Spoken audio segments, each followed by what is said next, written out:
Um eu maduro precisa da matemática da emoção? Um eu maduro precisa conhecer também a geografia da emoção? Na escola clássica, nós aprendemos os tipos de solos, os relevos, mas nós deveríamos, no programa de gestão da emoção, conhecer os solos da mente humana.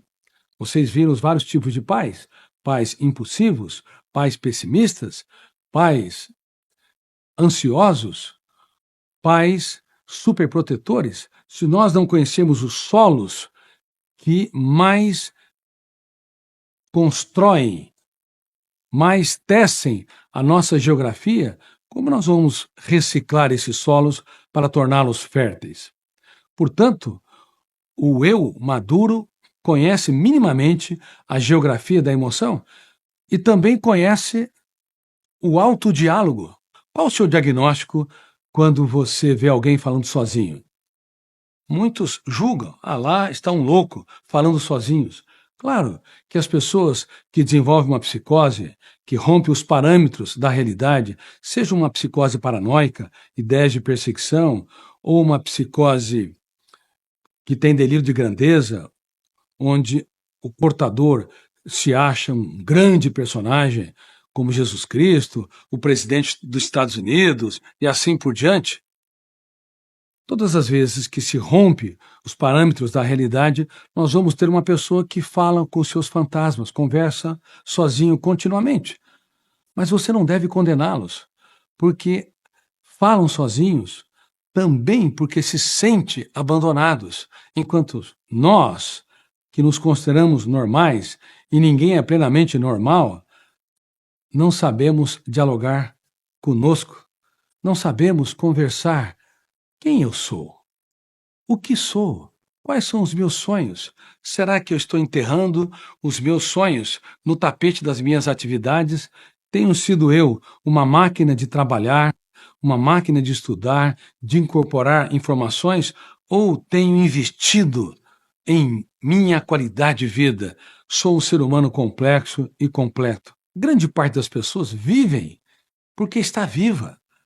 Não se deslumbram com a própria existência, não dialogam consigo, não se encantam com a própria vida. Para eles, ou para elas, viver é uma banalidade, o que é um absurdo. Toda pessoa profunda, ela sabe que viver é um mistério. A vida é um texto cujos capítulos não terminam. E tudo que você sabe sobre o mundo e sobre você mesmo são gotas no oceano infindável do conhecimento. Por favor, um eu maduro não fica na superfície do planeta mente. É um eu que sempre está reciclando rotas, corrigindo atitudes, repensando a nossa agenda, para que nós não sejamos zumbis nessa sociedade massificante, consumista e saturada de informações. Um eu maduro também, diferente de um eu imaturo, ele gerencia pensamentos. A nossa mente não pode estar solta. Você não pode deixar os fenômenos que lhe é a memória a pensar o que quiserem. Você tem de intervir neles. Você vai ver uma série de técnicas e tem visto uma série de técnicas.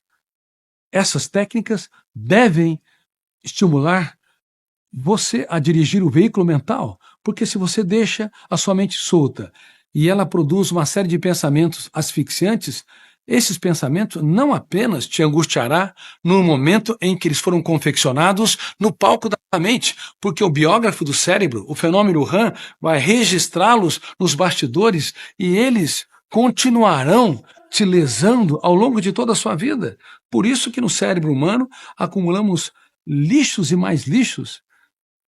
Não toleraríamos uma cidade poluída, esburacadas, com esgotos a céu abertos, mas a nossa cidade da memória frequentemente é esburacada, saturada de lixos e com esgotos a céu abertos, porque somos irresponsáveis em ter um eu gestor da nossa própria mente.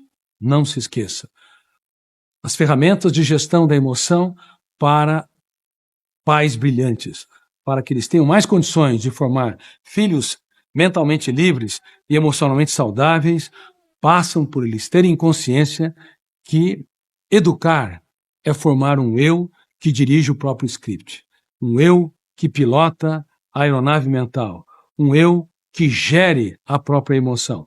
Eu falei que os pensamentos não podem ser soltos, as emoções também não podem ser completamente livres. Se você está angustiado, deprimido, com baixa autoestima, com complexo de inferioridade, o teu eu tem de intervir, tem de confrontar, tem de discordar, você tem de atuar como um advogado de defesa. Veja um fórum, se tem um réu que vai ser condenado e não tem um advogado de defesa, ele não tem os seus direitos preservados. Mas é quase que inacreditável que essa educação racionalista que permeiam as escolas de ensino fundamental e médio e as universidades do mundo não treinam o eu das pessoas para ser um advogado de defesa. A mente é um fórum onde os nossos direitos não são exercidos. Somos facilmente condenados por nós mesmos, pelo sofrimento, por antecipação, como nós já falamos, por chafurdar na lama dos traumas, perdas e mágoas que tivemos, por ter um excesso de preocupação. Por favor, todos os dias, treinem o seu eu a dar um choque de lucidez nas suas emoções. Não deixe angústias, ansiedades, tensões passarem incólumes. Só do fato de você, no silêncio da mente, ninguém está ouvindo, discordar, confrontar, gritar que você não é escravo daquela dor, daquela frustração, daquela tensão, você já estimula o biógrafo do cérebro a arquivar janelas lights que reeditam as janelas killer ou, no mínimo, neutralizam as janelas killer ou traumáticas que mais te asfixiam. Bem-vindo às ferramentas de gestão da emoção para que o nosso eu possa dirigir bem a única empresa que não pode falir, a nossa mente.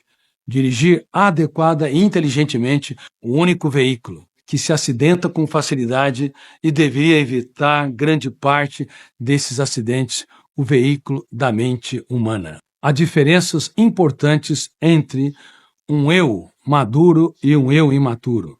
Um eu maduro pensa antes de reagir. Um eu imaturo reage sem pensar. Um eu maduro observa o mundo multifocalmente para dar respostas inteligentes. Um eu imaturo reage pelo fenômeno ação e reação. Não suporta ser contrariado. Um eu maduro dirige bem o veículo da mente humana, intervém, impugna e discorda de cada pensamento e cada emoção tensa. Um eu imaturo deixa passar pensamentos e emoções sem uma intervenção inteligente, sem ferramentas de gestão da emoção.